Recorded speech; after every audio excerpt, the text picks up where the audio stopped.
You found the skeleton. How would you tell it represents? You personally, how would you decide? Well, interesting question. I don't know. I'd have to do some research on this.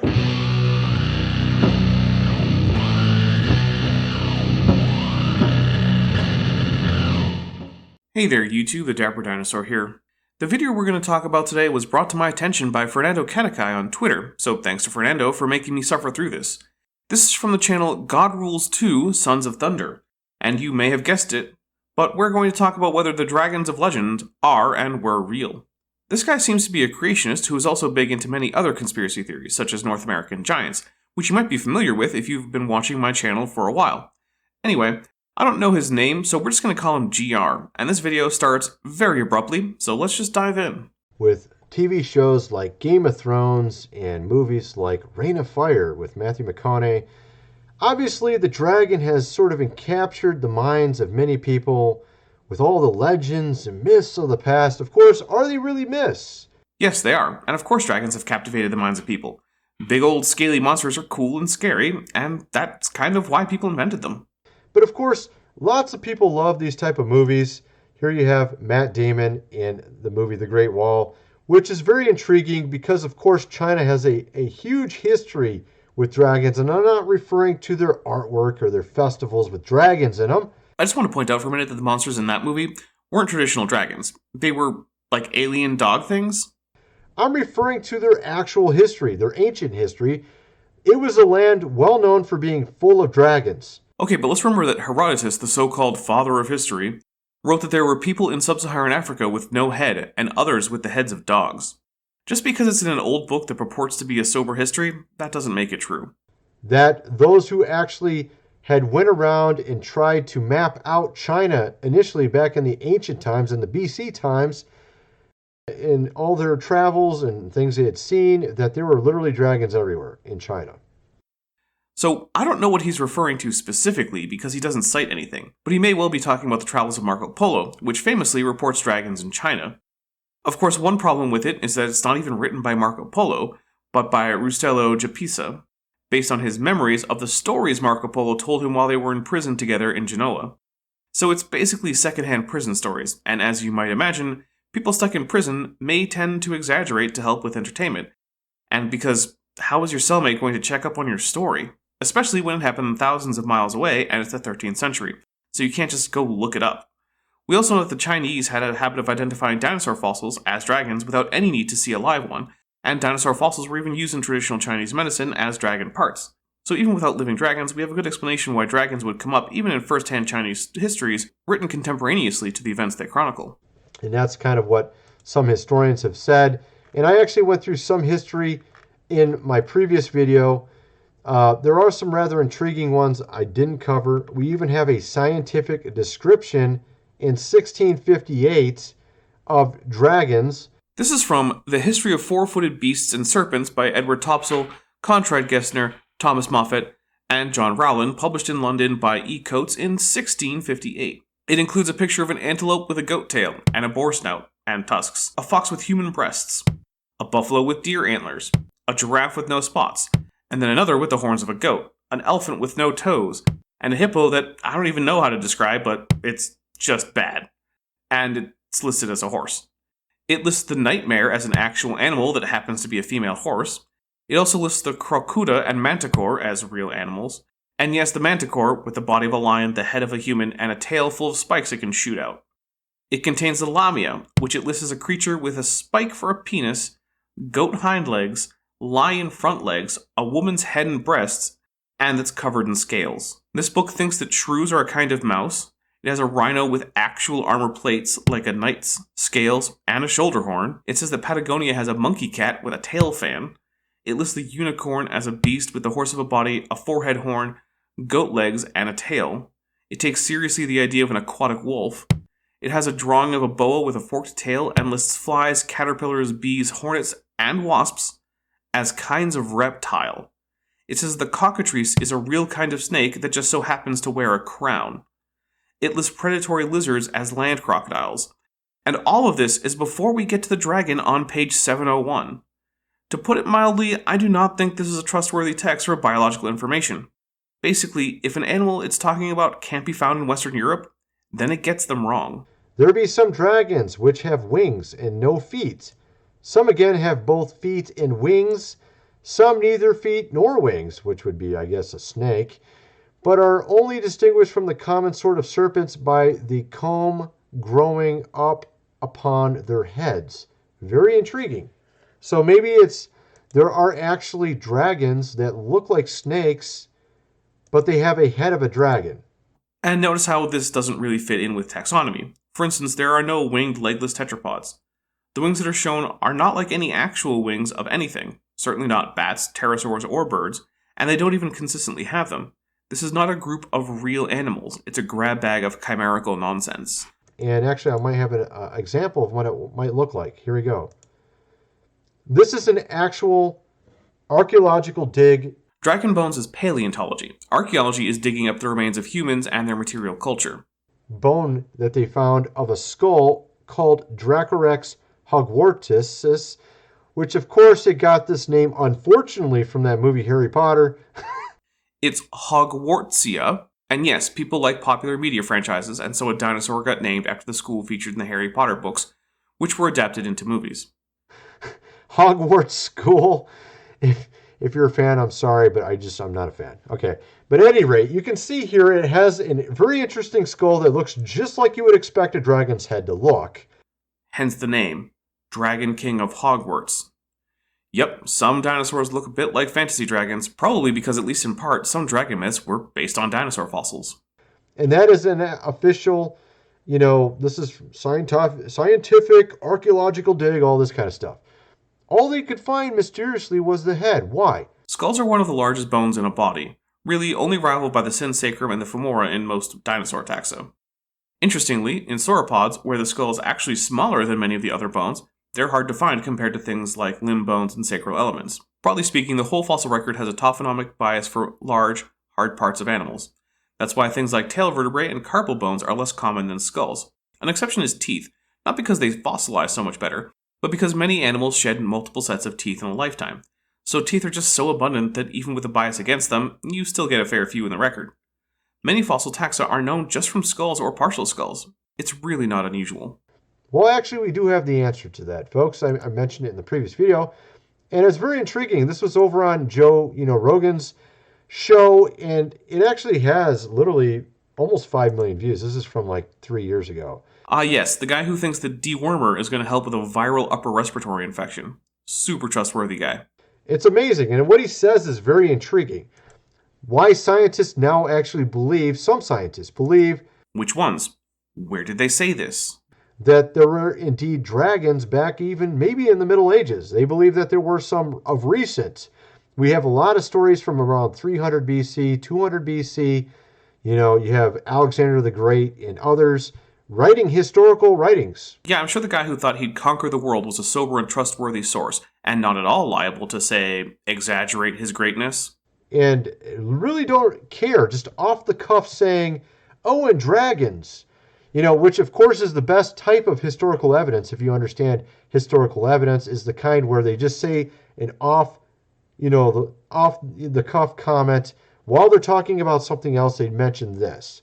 Well, I wouldn't go so far as to say that I'm a historian, but I do feel like my summa cum laude degree in history with a minor in Renaissance and medieval studies gives me at least some ability to say whether or not this is a good historical source. And no, it's not. It's biased, and also the word dragon was used of animals we today would call crocodilians and monitor lizards. Heck, even the Komodo dragon is just a gigantic lizard, but we still call it a dragon. They're not trying to push that idea. They're not trying to highlight it. It just simply is something written along with the rest of the story. To some extent, yes, because again, known animals were called dragons at times. And also, they assumed that what we know today to be fanciful inventions were in fact real creatures. In fact, GR's own source had some such made-up animals as we've seen, like the lamia and the manticore. And that's that's what they look for, historians look for as very good evidence in history. It's more like corroboration, contemporaneity. And for text this old, you gotta do textual criticism to see what about the text is original and what is scribal errors or late emendations. But sure, historians focus on offhand comments, right? Right. Also, we apparently just don't go back to the mysterious Dracorex Hogwartsia, so let's talk about it some. First, this taxon is invalid and is a junior synonym for Pachycephalosaurus wyomingensis. It turns out it was a juvenile of that species, and as the animal grew, the cranium got a vaulted dome and the horns around the fringe of the skull shrank. It's also not strictly true that all that was found was the cranium. Lucas and Sullivan 2006 also report cervical vertebrae, but that's fairly minor and doesn't really tell us much. So, what was the postcranium of a juvenile Pachycephalosaurus like? Well, a lot like that of an adult Pachycephalosaurus, although probably proportioned somewhat differently. But it certainly didn't have wings or giant claws, and the thing is, this animal also fits into a wider group of ornithischian dinosaurs, the marginocephalians, which also include ceratopsia, with animals like Psittacosaurus, Triceratops, and Leptosaurus. We have a really good grasp on what these animals were and basically how they functioned. They were a group of mostly herbivorous dinosaurs that had display and perhaps combat structures around their skulls, and they were most prominent in the Cretaceous period. We have no evidence of them coexisting with humans, and they certainly did not fly, and there is no reason to think they could breathe fire. Of course, Alexander the Great, Marco Polo. But what this guy said is, the reason why we don't have very many bones of dragons is because they're like birds. If you have a winged serpent that is flying around, let's just say they did do this, they did actually exist, they would have hollow bones. They wouldn't have heavy bones like you and I. They wouldn't be flying if they did. So, like most dinosaurs, especially birds and also pterosaurs, things for which we have a lot of specimens from the paleontological record, this doesn't really seem to solve the problem. The bones of pterosaurs were basically paper thin in many cases, yet we still have them. How is it that dragon bones were so much thinner? Just like birds, birds have hollow bones as well. And yet they are present observably today, and their remains are known from the fossil record, unlike dragons. We don't have archaeological digs of bird, okay? The reason why is because their bones are hollow and fragile, and they don't last. No fossil birds, eh? What about these?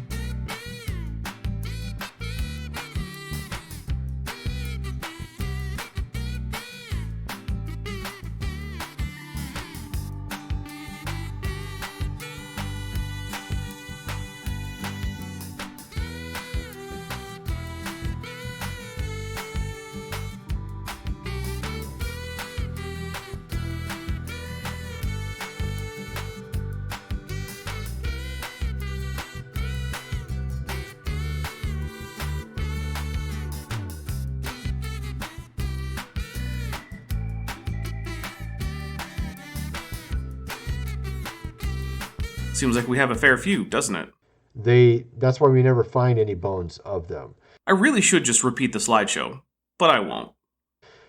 It's something that to where it can actually be preserved. So maybe that's the case also with these dragons. If they were flying around, they would likely have hollow bones, just like a bird. Yeah, that's fair enough. They probably would have had hollow bones. And that's why we don't have any real, we don't have any skeletal structures really of them. Other than this Draco Hogwartis or whatever it was called, which I seem to lose the page every time. Yeah, we got its head. That's it, Yeah, but like I said, we know what the postcranium was like because it's a Pachycephalosaurus. And we have more complete skeletons of those. And they were not flyers by any stretch of the imagination. The thing is, this isn't hard to figure out. Like, you just have to Google the taxon to learn that it's actually a young dinosaur of a known kind that certainly wasn't flying anywhere. GR is just too lazy for that. Or, less charitably, he knows that doing so might show him to be wrong, and so he doesn't want that. So, it looks just like one, though, doesn't it? And it, of course, is in Romania, where we would expect them to be. Why? Right? This is where we hear of all these dragons originated. They're either in China or Romania. That's where most of the dragons apparently were. Why wouldn't we get dragons from Russia and France too? Both areas have dragon myths. What about Wales, where the flag has a dragon? Like, really, I don't see any particularly huge difference in the prevalence of dragon stories in Romania and China. In history, and it looks literally like one. Okay? I think it might be it. Okay? What a surprise. The man who thinks double-toothed, red-headed stepchild giants lived in North America thinks that Pachycephalosaurus was a dragon. Weird how everyone who's actually trained enough to know that what he's talking about is paleontology and not archaeology knows that it is a regular old, fairly small, non-flying, plant-eating dinosaur. But, I mean, we have a lot of stuff to go over. As you can see here in the Middle Ages, they had a lot of stories as well. You'd think GR could at least show a medieval painting with a dragon instead of a bunch of horses. I mean, they're not too hard to find, but oh well. You know, you got the castles and the princess, help me, there's a dragon outside my window. Yeah, no, really, I'm not going to go there, folks. Saying, I'm not going to go there after you go there doesn't really work. St. George, of course. So there very well may have been a real person behind the St. George of Christianity. But the story with a dragon demanding a periodic human tribute and a princess being selected only for a hero to come to the rescue predates Christianity. It has parallels in legends like Perseus and Andromeda and the story of Tryphon. And before it became associated with St. George in the 11th century, it was associated with St. Theodore of Tiro. The story is not true and wasn't even associated with St. George until some 7 centuries after his death in 303. The actual likely facts of St. George are that he was a Roman soldier who refused to recant his Christianity, probably by refusing to participate in the imperial cult, who was then executed, making him a martyr. That's really all that is likely true in terms of these stories about him. Even the location of the dragon story bounces from Asia to Africa. There really is no good reason to take the story seriously, and there is excellent reason not to do so. So things like that. But getting back to what I was saying here, you have a scientific description. Let's go over this a little bit. Just a reminder, this is the same source that had a spiky penis goat lion woman with scales. You know, in case you forgot what we're dealing with here. I didn't even know. I didn't even actually read this till just now. I didn't realize there were some that literally looked like snakes. They just had a dragon's head. That's very interesting. Good to know GR can't be bothered to actually read his sources before putting them in his presentation. Real sense of rigor and intellectual honesty there. Not at all inexcusably lazy for someone who would like to demonstrate such an outlandish claim as that dragons are or were biological reality, and not simply creatures of legend. So, comb growing upon their heads and the beard up under their cheeks. Wow. Do be aware that reptiles can't grow beards because hair is unique to mammals. Already, this dragon has violated the rules of taxonomy, and so it is unlike any animal ever discovered. Yes, including the platypus. If you think the platypus is in any way chimerical, please watch the video linked above. Gilius, Purius, and Gervinus. Gilius, Pierius, and Gervinus. These aren't that hard, but this guy has a real problem bothering to actually read names. It always bodes well when someone who doesn't seem to have any actual disability with speech or reading can't bother to just read the letters on the page, but is so lazy that they just make up their own pronunciations. It's not like being careful matters when you're trying to overturn history and biology, right? Do affirm that a dragon is of a black color, the belly somewhat green, very beautiful to behold, having a treble row of teeth in their mouths. I don't know if that's spelled wrong or what, or maybe that's a word I just don't know. He actually cut there and left a few blank frames, so I'm cutting there too. Look, if you want to look this up, like I said, it's on page 701, and the book is linked in the description. Just know that basically all of the sources for animals of the Old World that are not native to the Western Europe are basically ancient sources like Pliny and Herodotus. Yes, the same Herodotus who thought that headless and dog-headed people were a real thing. I don't want to make you suffer through a slowly read anatomical description of various kinds of dragons. He also, for some reason, gives a 3-minute commercial for his subscription service, Prepper Food, and he's hawking gold. Basically, this guy is just right-wing talk radio, but for conspiracy YouTube. At least as far as I know, Glenn Beck and Rush Limbaugh haven't tried to say dragons are real. This is in 1658. Now again, like I mentioned, wow, that's kind of late there. Like I mentioned, the ones from like 200, 300 BC were a lot larger. They're like 150 feet long. Really? Because the oldest art of St. George and the Dragon depicts the dragon as about the size of a large dog. And that was a story set in the 3rd century, 8200s. And GR here takes these sources seriously as artistic and historical accounts of a soldier fighting a dragon. Okay, the ones that in the 1300s, they look like they were smaller. They seem to be getting smaller in time. I'm kind of curious about that. It reminds me of the dinosaurs. Like the dinosaurs couldn't live today because of our atmospheric pressure. I believe the atmospheric pressure was maybe double back during the times of the dinosaurs. Dinosaurs are doing just fine, with some 10,000 or so species running around today. As for the air pressure being higher in the Mesozoic, there's not good evidence of this. But there is good evidence that the partial pressure of oxygen was lower during some of the Mesozoic, and carbon dioxide probably higher.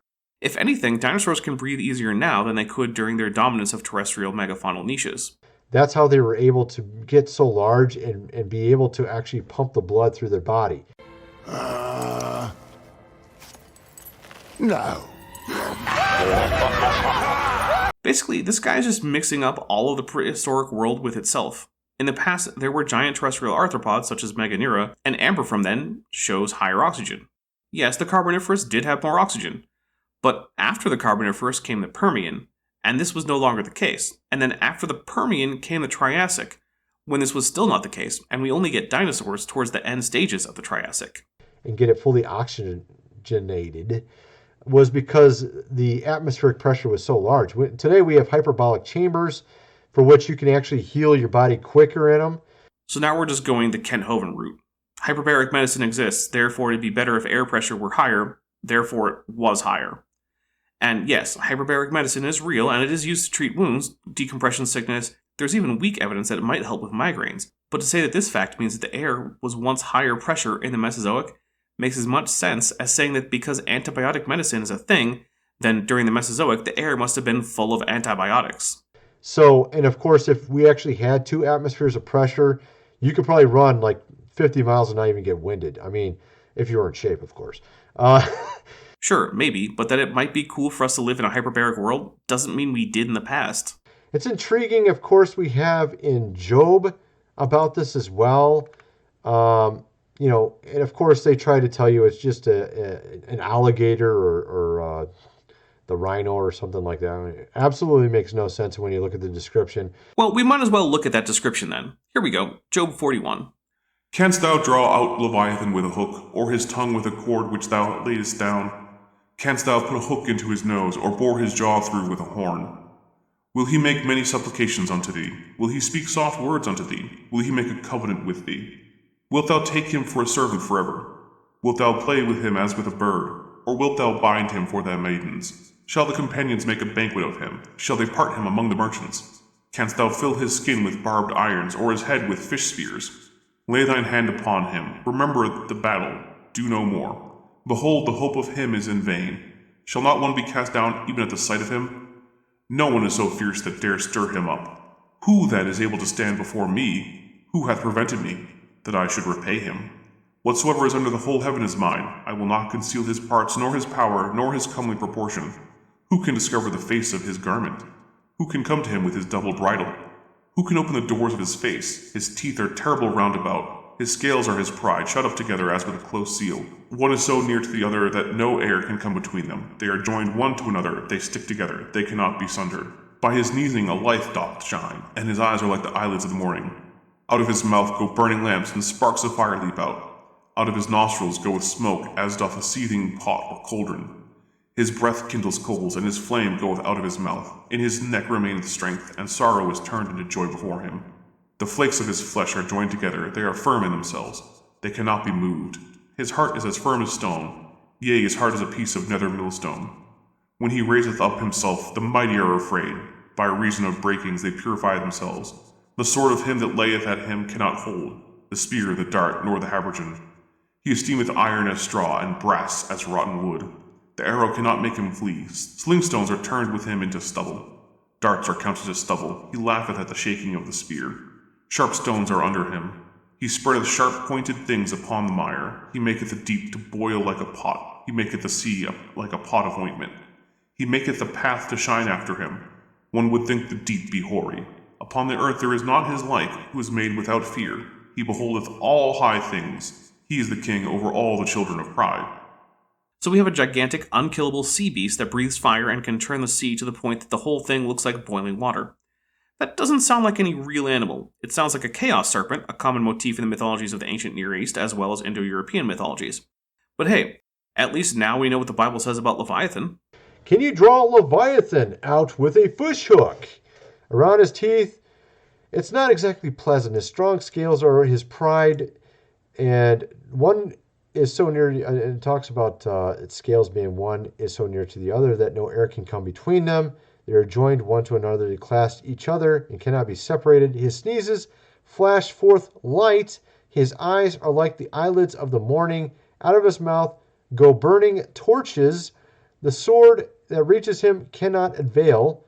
And that's just like the story of Morvidus, where he tried everything and nothing worked, and he ended up becoming lunch for the dragon. You know, in the KJV it says sneezings, not sneezings. Wonder why that is. It's not a real word as far as I know, not even in 1611. Oh well. Nor the spear dart. He regards iron as straw, bronze as rotten wood. And of course, if you read on, it talks about, these beasts having like a tail of a cedar and stuff like that. And of course, oh, that's an elephant. Yeah, it's basically a dragon. I don't know why that's controversial. The guy is arguing that dragons are or were real, not that no one told stories about them. If no one told stories about them, then we wouldn't be having this conversation. It's just like why no one asks if rust monsters from D&D are real. Why? Because it's not some long-standing bit of mythology or folklore. It was made up in the 1980s based on a kid's toy. So just pointing out that ancient stories of dragons exist doesn't help much. That was never in dispute. Elephants have a tail of a cedar. It's only 3 inches long. So, I read you all the description of Leviathan. There was no mention of a tail that moves like a cedar. That's Behemoth, a different creature described in Job. I don't know why we're conflating these two, but it does sway like a Middle Eastern cedar in the wind. And that, of course, is ignoring the possibility that the whole thing is actually a biblical phallic joke, which makes sense, since the next bit also talks about Behemoth's testes being bound in its loin. And fun fact, elephants, like Behemoth, keep their testes internally and don't have a scrotum like most male mammals. But hey, you know what? We're about to get into a whole different section of deuterocanonical biblical texts called Bel and the Dragon. So we're going to talk about that next time because it's this whole other thing besides Job. And it also gets into things like controversies about the Christian canon, and there's all sorts of stuff there. And I want to be able to give that the full attention it deserves. So that's where we're going to end this video. I look forward to seeing you next time when we do Dragons of History Part 2. If you like this video, please do hit like, hit the subscribe button if you haven't already, tell me in the comments what you liked or didn't like, and hey, if you didn't like it, hit the dislike button. Remember, if you do subscribe, hit the bell icon and turn on all notifications so you're always notified when I have new content. I'm the Dapper Dinosaur. I just want to take a moment to thank all my patrons and channel members, especially those pledging $20 or above. Ben Tovand, Denny5252, Ian Chen, John Ackerman, Chris Love, Landon Knoll, Sphincter of Doom, Star Runner, and Patrick Dennis.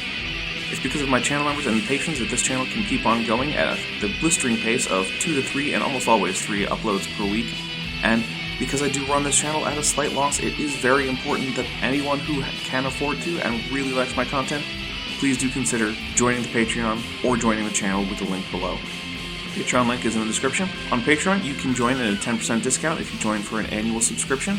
And if for some reason you can't afford it, or an annual or monthly pledge isn't for you, there are always other ways to help out the channel. There's an Amazon wishlist linked in the description. There's also a merch store full of almost everything that Teespring makes.